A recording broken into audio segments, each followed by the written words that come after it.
아랍누리반 친구들 반갑습니다. 오늘은 고려와 주변 국가와의 대외 관계와 무역 활동에 대해서 알아보겠습니다. 고려는 거란, 여진, 송, 일본과 교류를 하였는데 먼저 거란과의 관계에 대해 살펴보겠습니다. 거란은 북쪽 지역에 살았던 유목민족으로 일부가 고구려의 지배를 받았습니다.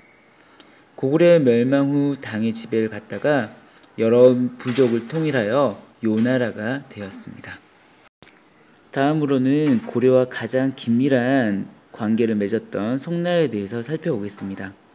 당 말기 혼란기 후에 송나라로 통일된 후 고려의 북진 정책으로 거란과 충돌하게 되자 거란을 견제하기 위해서 고려와 송은 친하게 지내게 됩니다.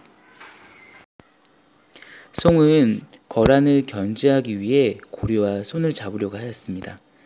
고려는 송과 군사 동맹을 맺기보다는 경제적, 문화적 관계를 맺어 송의 선진 문물을 받아들였습니다. 다음으로는 여진과 고려의 관계를 살펴볼 텐데요. 거란이 세운 요나라가 쇠퇴하자 세력을 새로 키워나가면서 여진은 금을 세우고 요를 멸망시키게 됩니다. 초기에는 고려를 섬겼으나 세력이 커지면서 고려군과 충돌하게 됩니다. 고려는 주변의 여러 나라들과 싸우기도 하였지만 평화적인 관계를 이어나가려고 노력하였습니다.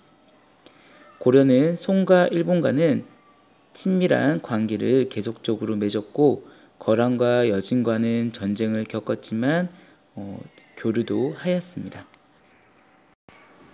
고려는 국제무역으로 유명했는데요. 국제무역항으로 개경 근처에 예성강 하구에 위치한 벽난도가 유명하였습니다.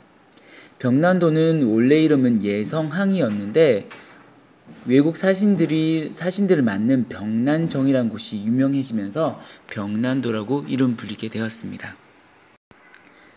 벽난도는 예성강 하구에 위치하고요. 수도 개성과 가까운 이점이 있습니다.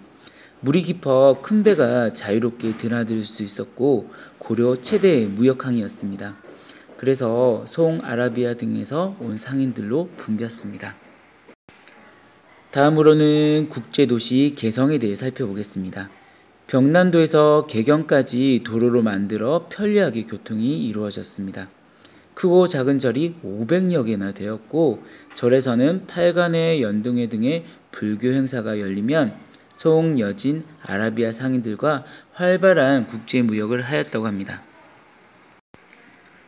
고려는 멀리 아라비아, 인도, 태국, 거란, 송, 일본 등과 다양한 무역 활동을 하였습니다. 먼저 송과의 무역에서는 고려에서는 금, 은, 모시, 인삼, 화문석, 부채 등을 수출하였고 비단, 차, 약재, 책, 악기 등을 수입하였습니다. 여진과의 무역에서는 여진에서 부족한 농기구, 포목이라는 것은 옷감을 얘기하고요. 곡식을 수출하였고 여진의 풍부한 털가죽, 은, 말 등을 수입하였습니다. 거란과의 무역도 여진과 비슷하게 농기구, 포목, 곡식, 문방구 등을 수출하였고 모피, 말 등을 수입하였습니다. 일본과의 무역에서는 곡식, 인삼, 서적 등을 수출하고 유황, 순 등을 수입하였습니다. 멀리 아라비아도 무역을 하였는데 아라비아의 풍부한 순, 향신료, 산호 등을 수입하고 고려의 특산물인 인삼, 고려 청자 등을 수출하였습니다. 고려인들은 당시 송에서 유행하던 청동고래 무늬와 글자를 본떠서 상당히 많은 청동고를 만들었다고 합니다.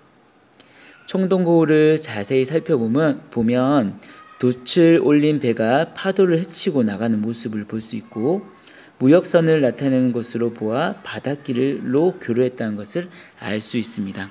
그만큼 고려와 송과의 관계가 활발했다는 것을 알 수 있겠죠.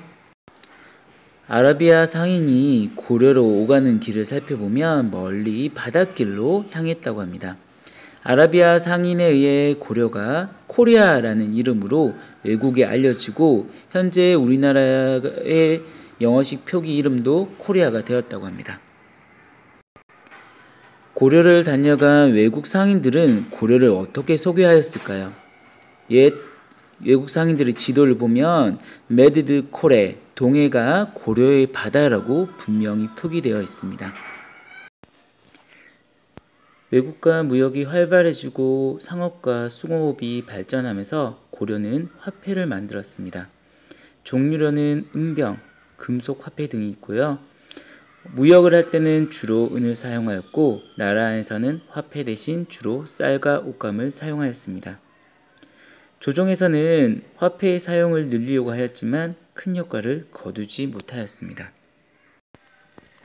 오늘은 고려의 주변 국가와의 대외관계와 무역 활동에 대해서 알아보았습니다.